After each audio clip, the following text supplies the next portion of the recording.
Welcome to Follow South Jersey's Follow Salem podcast about the people, places, and all things good in Salem, New Jersey.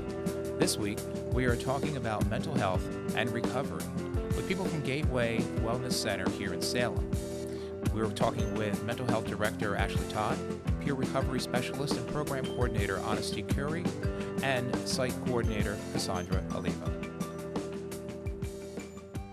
So I'm going to ask you some questions just about Gateway, some of the programs. So I'm going to ask the question, and then you guys can fight over who answers it, if you want to do that. So let's start with, what are some services that Gateway Wellness provides? So we have an array of services now. We started off just solely outpatient. We started in 2020 with myself and one other counselor. She was my intern at the time. Okay. We had a small office in Bridgeton. And all we did was outpatient therapy. We just had people come in and do talk therapy. And this was during COVID-19. So we were one of the only facilities that stayed open during that time. So we were seeing people in person during COVID. We grew, and we got our first grant, actually, our first federal grant. And we opened our school-based program. So we decided that we were going to go into schools and do school-based individual counseling with youth. Our first school was Bridgeton Public Schools. They had invited us in. We have since expanded that program to service all of Cumberland County and also some of Salem County. Wow. From there, we got a grant to come into Salem to do a violence intervention program. So we are here under the Attorney General's office, who has given us money to provide community-based programming and also counseling to service those who have been impacted by violent situations. Okay. We have also grown to provide domestic violence services for offenders and victims of domestic violence, recovery programs to those who are impacted by substance use, and so on. So we are not only just a counseling service, but I do say that we are a mental health based service. Right. So we don't only provide those counseling sessions, but we provide wellness activities and events that really bring awareness to different issues that are in our community, different things that impact us as a community. Your website says community-based. Yeah. What does that mean, community-based services, and community-based outpatient services? So that means that we want to meet you where you are. We don't expect you to come to our office to get the service. We will meet you in the community. We want to be accessible to our community when we provide services. Okay. We want to make sure that you can see us, whether that's in your home, in our office, or maybe in a library or in a restaurant. We will go to you and provide those services if you're not able to go to us. So we want to embody community when we talk about mental health. Right, okay. And how many people do you generally see in a given week or a given month, whatever's easier to... So I can say, I don't know if I can break down those numbers in terms of week or month. Okay. I can say that we service over 300 plus youth and families per year. Okay. All right. That seems like a lot. And what's your staff? So we are at a staff of 23 right now. Okay. All right. Full-time? Some full-time, some part-time. Some part-time. All right. Very cool. There was something also that said promoting self-sufficiency. What is that? What is self-sufficiency? I mean, I kind of have an idea, but in mental health, what are some things to do to promote self-sufficiency? So that's actually the mission of Gateway Community Action Partnership, our parent agency. And it's pretty much just helping people help themselves, giving them the tools and resources they need to pull themselves up by the bootstraps and get it going to where they can lead a full, healthy lifestyle. So they don't need you anymore? No, we're partners in that. Oh, okay. We are partners in that. I believe everybody needs somebody. Yeah, I don't believe that I could walk this life alone, and neither could you. Right. I mean, we could try, sure, and we may succeed, but we are not going to be happy. So you stay with them as long as you need to stay with them? Absolutely. Like a lifetime if necessary, right? I don't think that is healthy to encourage that we're there for a lifetime, but we are there for the time that they need us until we find them additional supports outside of us. Right. And you mentioned the Gateway Community Action Partnership. Can you tell us a little bit about that's a national that you're a part of? No, Gateway is a nonprofit, one of the largest throughout southern New Jersey. Okay. We're also in parts of Pennsylvania. So we do offer mental health services, but we also offer services like WIC, Head Start program, social services. We have a LIHEAP program, a weatherization program. Okay. So we provide an array of services to contribute to those who are impacted by poverty in low-income communities. Okay, very good. So let's kind of just talk in general now, and I want to hear from Honesty and Cassandra as well. Give us an idea of a typical day in a in the role of a peer recovery specialist. What does a day look like for you? Depends on the day of the week.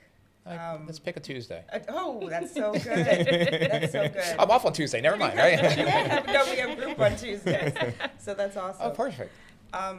So Tuesday morning, I just head over to Bridgeton. So I get, we provide light snacks for the groups. So I drive out that way, handle that, and just make sure our lessons are together for the group.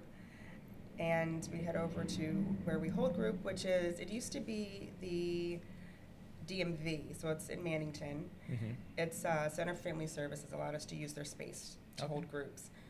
So, group is from 11 to 12:15. And Do people have to make appointments for that, or can they just no, that show is up? walk-in. It's a total walk-in. Yes, that is all. There's Tuesday groups are walk-ins, so it fluctuates in size. Right now, we're holding strong between 10 and 15 individuals. Mm-hmm. So, it's a pretty good group. And how about a day that doesn't have a group? What kind of what does it look like for somebody in your position? Could depend. Oh my goodness. Does that Sometimes mean that it's- every day is so different for you guys? It could be. It could be. Yes. Sometimes I'm not in the office. I'm running around. There's a training going on, or something happening in the office. Admin work, catching up on emails, following up on leads. We're constantly trying to better our program. So a lot of that is connecting with our partners in the community, seeing what they have going on, and sometimes we're tabling events as well. Okay, such as what kind of events have you guys done? So, for instance, this weekend we'll be tabling the Autism Awareness Walk that's here in Salem. Okay. Weekend after next, we'll be tabling at the Stigma Walk that's here in Salem. Okay. So we'll be there for that. And there's lots more, but I'm on the spot. Do you find you get a right lot now. of a lot of people? Yeah, sure. Yeah.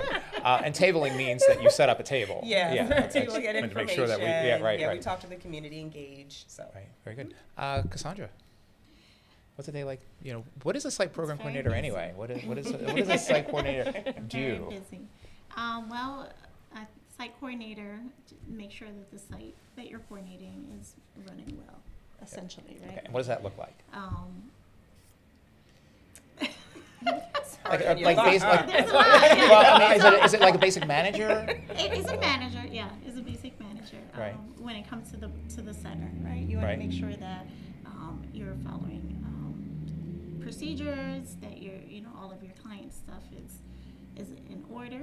Right. Make sure that your staff is following procedures. There's a lot of I think with site and program coordinator, there's a lot of organizing, a lot of connecting with communities, with different organizations. Like you do like a lot of outreach, partnering, a lot partnering. of outreach, a lot of emails, a lot of program development, Right. a lot of hearing the needs of different programs. You have to be very intuitive and very think outside of the box a lot of times. Mhm. A lot of small fires that you try to burn out before they get to Ashley. Oh, so you're the Very firewall. Very true. You're the Before they get firewall. to So you better be careful what you're saying right now, because they're going to end up getting to Ashley. But yeah, just kind of, I really, any way that I can support the programs, any ways that we can come up with new initiatives or new ways to think outside of the box. If it's not, what I do really appreciate from Gateway Wellness Center is that we tailor our mental health, our programs to what the community needs. Mm-hmm. And sometimes we have something in mind and we think it's going to work out, but it doesn't really work out for the community. So we got to get back to the drawing board and see, like, okay, well, what's another angle that we can look at this, Okay. right? Like, how can we approach this differently? What does the community need? Who can we connect with to give them those needs? If we can't source it, who can? Okay. Bringing it back to Ashley. Ashley, what do you think about this? And bringing it all back to the team. So it's a lot of that communication, I think, Okay. goes into site and program coordinating. And coming up with new programs, I think it's so much fun. Right. So. Okay. And you're just the boss, so we're not, no. Yeah. So, you're mental health director. Do you do more managing as a director, or are you directly working with some patients or clients, excuse me? So I do it all. I saw clients for a number of years. I just recently stopped seeing clients so my clinicians can step up and see clients and I can supervise them. There's something in this field that we call clinical supervision. So I do that now and supervise the therapist that's coming up to be in a role such as mine. Right. But they are both being modest. I could not do this work without my administrative team, and there are 6 of them on the administrative team. Okay. So they help me design programs, provide services, hire staff. And I always tell them we don't just manage people, we manage personalities. So making sure our staff is adequately trained, that they have a sound mental health as well as us, Right. and that we are in the best state of minds that we can be and practice self-care to provide the best services we can to our community. You know, it's funny. I was going to ask about that. So, I mean, it's challenging to work with people who are experiencing trauma. And oftentimes that trauma can be transferred from them to you just by listening to their stories. What do you do for that self-care? How do you just walk away and not take a lot of that with you? Like, what are some things that you can do? I don't know. Do you want to start, honestly? Well, I'm a believer, so my faith is very, very, very important to me. So there are a lot of times that I step away and pray. And I'm just an advocate for taking care of yourself, because if we're no good, how can we help the community that we serve? So yeah, that's something I do a lot. It's just take a minute, and sometimes I'll just sit in silence or just give it up to the Lord, and I'm just Right. like, okay. Okay. Or I pray for them. Right. You know, they don't have to believe what I believe in order for me to do that for them. Right. So yeah, and that helps a lot. That does. And sometimes taking a walk, I have, you know, my mentors that I go to just to talk about the day or a debrief or whatever I'm going through. Right. So the same things that we want for our clients and our community, you know, I do try to do those things myself, Okay. you know. All right. Ashley? So I'm going to second that. Strong believer in God. Definitely my faith carries me throughout my day. Taking a break, taking breaths in between sessions or projects does help. But for me, I've had to learn to take care of myself and remind myself that I am loved, not only by myself first, but by the children that I have to live for them and be in good mental health for them, because they need a mom Right. every day, all day. Yeah. I also have a mother of my own who wants to see me be successful and great in life, and I want to make her proud. So just taking a step back and reminding myself I am loved, and practicing gratitude for everything that I do have helps me through the day. Very good. Very good. Sandra? I'll third that. I do have a really strong relationship with God, and He is my first source. And yeah, I think putting in the work for myself, making sure that I am seeing whoever it is that I need to see to work on issues that I have with myself, Okay. helps me. I think also, like, Ashley is a phenomenal boss. And I just, like, I don't have a mental health background. So when I'm able to talk to Ashley, and Ashley will sit there and ask those hard questions, that's important to have Okay. that. And so I appreciate that. So, you know, finding the right safe space where you can talk, Right. and I guess listening and taking in and reflecting on what is being said back to you. Right.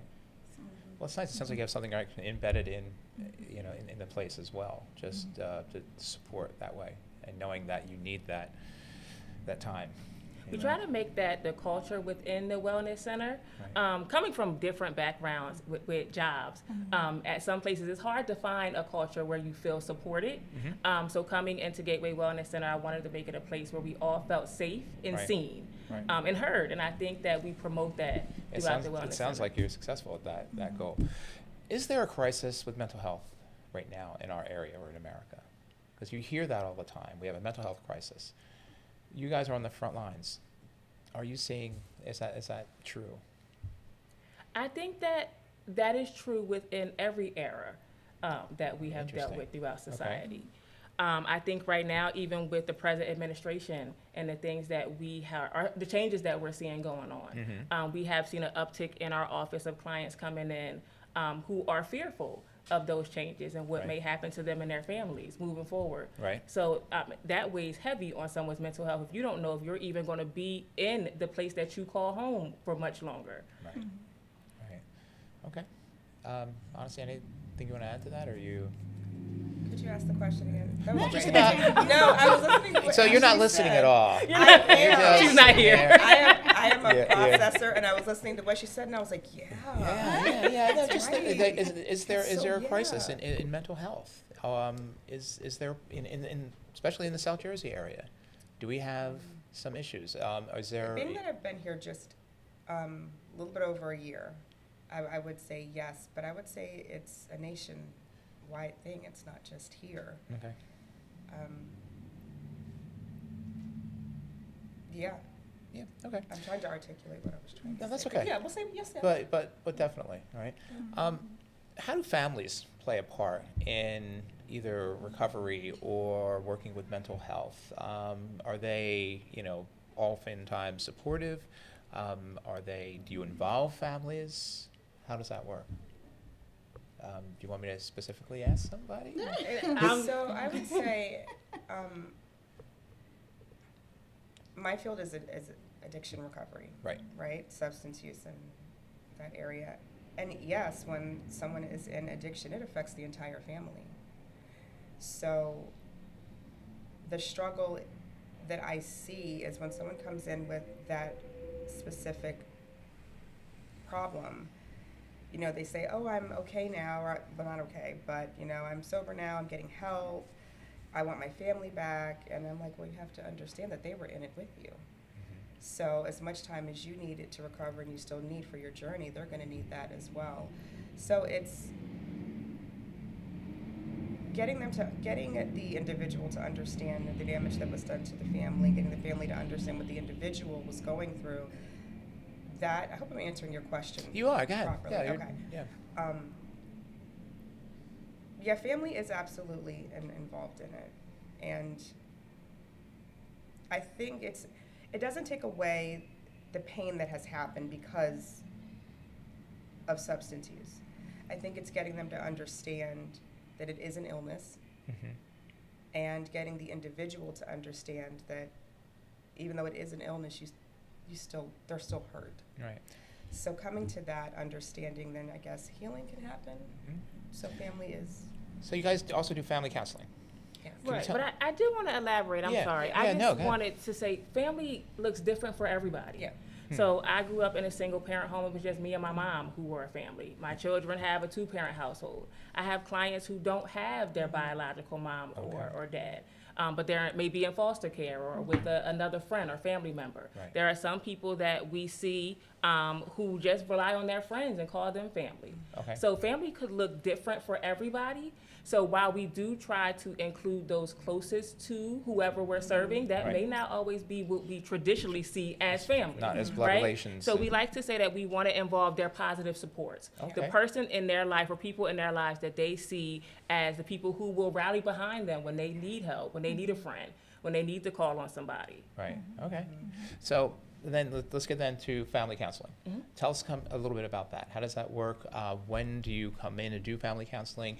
And is it, also with the non-traditional family, if you will? I'm just using that traditional just to differentiate between blood-related and, the positive. What did you say? The positive Positive support? Support. The positive support. So all counseling services are based off of what our clients need. They come in and tell us what they seek through therapy. If they say that I want to be involved in family therapy, we will sit down and assess the situation, see which family members they want to be involved in family therapy, and we'll take it from there. Okay. If that person happens to be a friend, that's their call. Okay.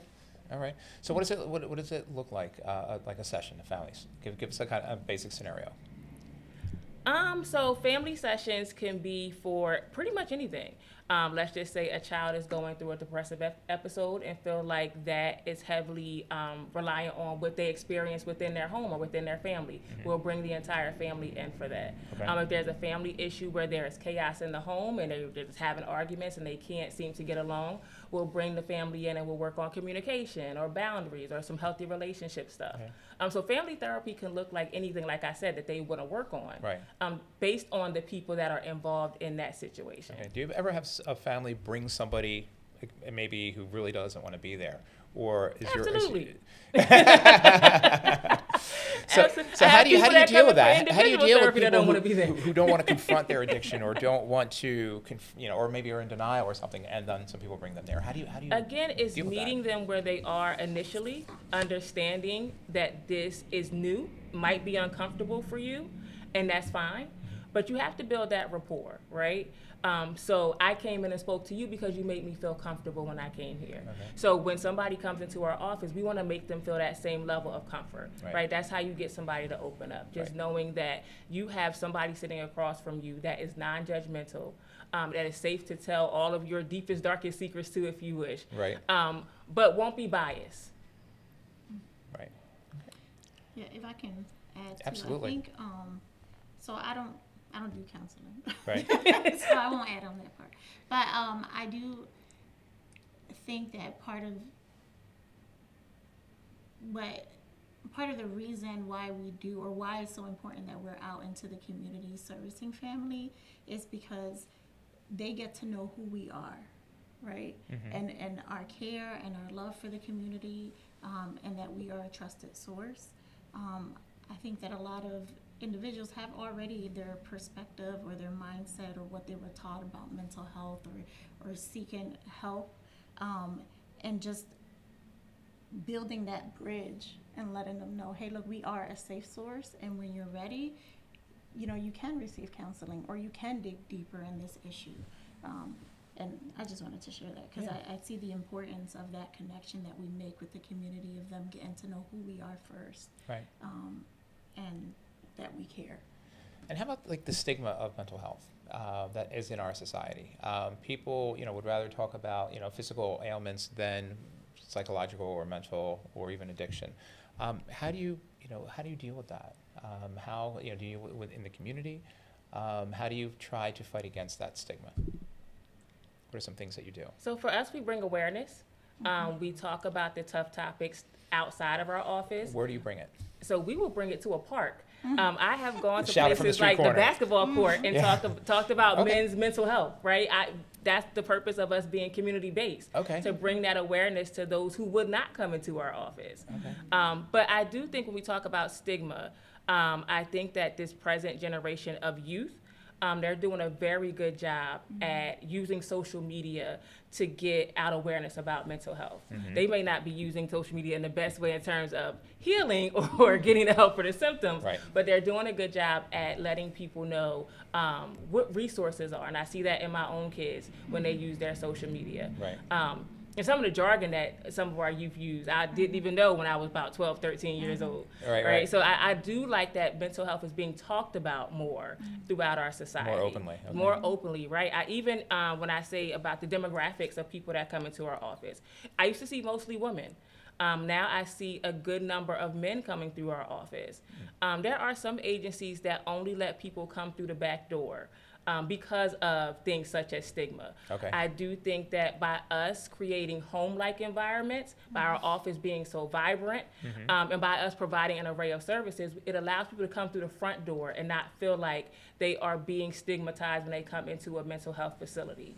And I think it says something about you when you can walk through the front door. Why should I have to walk through the back? Right, I'm getting a right. service just like I was going to the doctor's office. Right. I'm going to the dentist. I'm not going to the back door to the dentist. Right, absolutely. So I think in some instances we help create that stigma.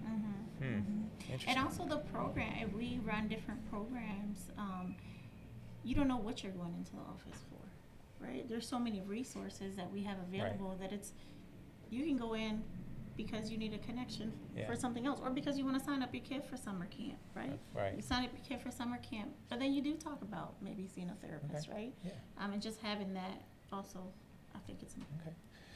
You mentioned social media and the positive aspects of the social media, talking about mental illness and things like that, having these conversations openly. Is there a darker side? Are you seeing how social media is creating some mental health issues? Absolutely. Mental health, being a clinician, being a peer recovery specialist, even working alongside clinicians, those are professions that you have to be highly skilled in.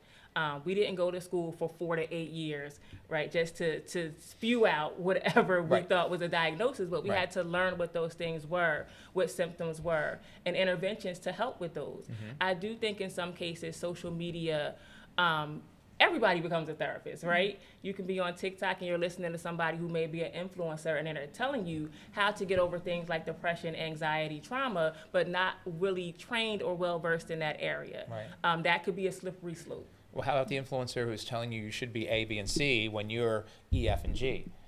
You know, is that creating some mental health issues as well? Are you seeing, people's response? They're seeing 24/7 news, and they're seeing people in Hawaii when they are not. You know what I mean? That kind of stuff. Right. Are you seeing that? Yeah, I see people diagnosing themselves, and then diagnosing yourself can lead to self-medication. Because you're not going to see the proper specialist that you need. Right. I do think that can be an increase in substance use. Right. I do see instances where people are misdiagnosed, right? They're thinking that they have one thing, and then they're going to their clinician and saying, I have this, and in actuality, they don't, right? So they're being treated for something they don't even have. Wow. Okay. Did you want to elaborate? Did you want to? No, that's good. No, that's you sure? Yes. Okay.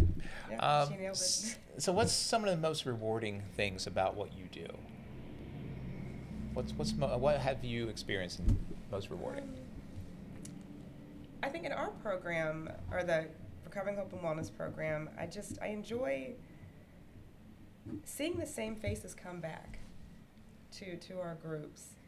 So, and I tell them, I'm like, I'm sitting in the room with you guys.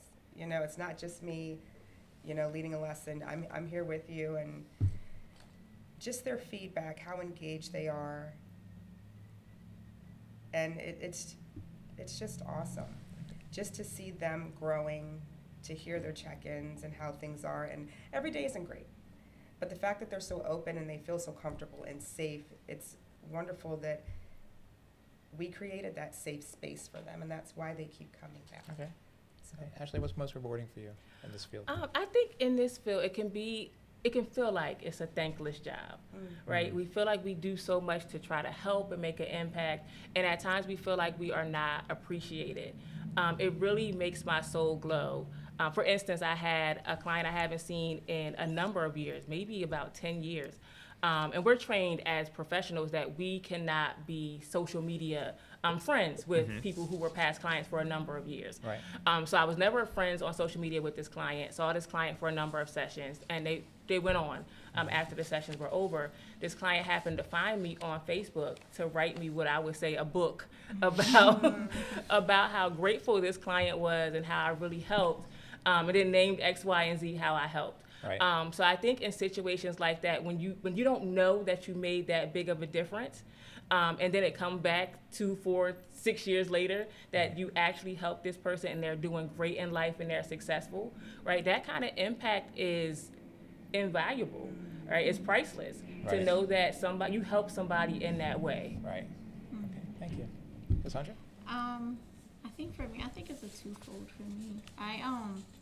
I genuinely enjoy seeing people or staff come in and understanding what their passion is and their vision, and helping them get to that point, and giving them the right connections or whatever that looks like, helping Ashley write a grant, whatever it looks like, just wanting them to get to what their passion is and connecting them with the community that needs it. And then I enjoy when a client comes back or a community member comes back and invites us to their graduation over the phone, which somebody just called us and was like, hey, I'm graduating, just want to let you know, can you guys come out? I'm like, okay, well, let's see what we can do. Because genuinely, like, we just want, I think I could speak for all of us. Like, I want you to feel loved when you come into my office Okay. and cared for and appreciated. I want that to be your experience when you come in and you come out.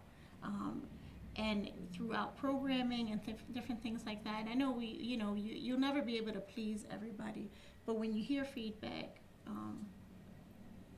that somebody wants to stay connected with you and is feeling encouraged with you and for whatever, whether it's just giving out resources or connecting them with a therapist or going to their graduate or whatever that looks like we want to be that support for you if that's what you need. All right, very good. Yeah. Last words. Anything we want to add that you guys doing that we haven't touched? Me on the spot. No, that's fine. So if people want to get in touch with you, how would they do that? What's the best way of reaching Gateway? So you can either visit our Facebook page and like and share, please. It is Gateway Cat Wellness Center on Facebook. We also have a website, which is gatewaycatwellnesscenter.com. And we also have our phone number, which is 856-497-6650. You can call us up and schedule an appointment. Just come in and meet with us. If you would like to walk in, our office is located at 168 West Broadway. East Broadway. They don't East know Broadway. if it's east or west. East East Broadway. Broadway. Y'all that way. 168 East Broadway in Salem and 70 Cohansey Street in Bridgeton. Very good. Thank you very much for being our guest. This has been a really great conversation. We have had with us Cassandra Avila, I'm so sorry, Avila, Ashley Todd, and Honesty Curie from Gateway Wellness Center here in Salem. I'm Dean Johnson for the Follow Salem podcast. Have a great day. Thank you.